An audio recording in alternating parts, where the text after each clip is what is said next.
wafdi ballaaran oo hogaaminaya wasiirka amuuraha gudaha dalka Jamhuuriyadda Soomaaliland Professor Yaasiin Xaaji Maxamuud Xiir Faratoon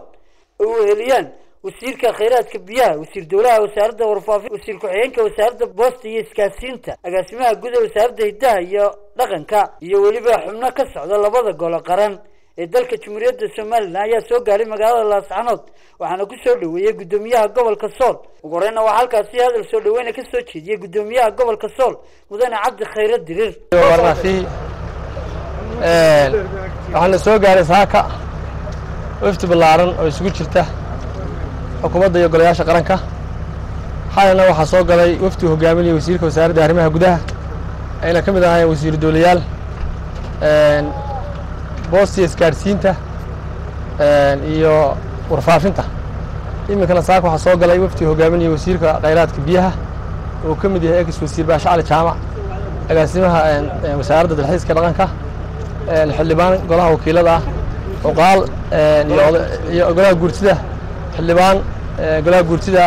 oqaal iyo odayaal waxaan ilaahay mudane wasiir gobolka guud ahaan waa nabadgeliyo wax dhibaato ma jirto xaaladda abaarada la socotaan mooyaane xaaladda kale waa okay ku soo dhawaada gobolkiini iyo deegaankiini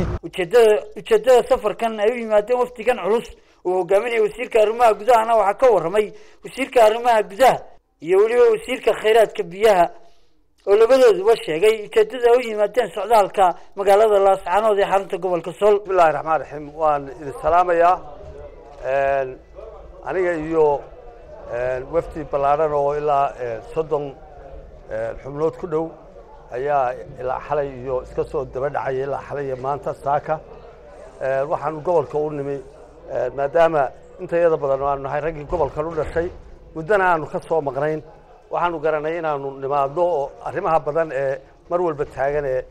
qaarkood xasaasiga yihiin qaarkood nabadgelyada leeyihiin nooc walba inaanu marba soo kormeero oo nimaadno oo wixii haatan u baahan iyo duruufaha ka taaganba guud ahaan hadday tahay abaaraha iyo guud ahaanba dhibaatooyinka dadka haddeerto waqtigan haya ee la gudboon in wixii aanu ka qaban karno iyo wixii aanu haatan wada tashi iyo isla arag iyo ka wada xaajood aanu ka geli karno aanu ka gallo intaasaa ujeeddo iyadoo ahayd waqti koobanna waanu joogaynaa dadkana muddadaas waxaanu isla arkaynaa wixii haatan u baahan ka wada tashi iyo waan idin salaamaynaa dhammaantiin aniga iyo waftigooda soconay kolley xaaladayadu nabadgelyada ayay u badnayd inaanu indhaydhayno bal kolley gobolku xoogaa xaaladiisa xoogaa ma yara deganayn bal arrimahaas aanu eegaynaa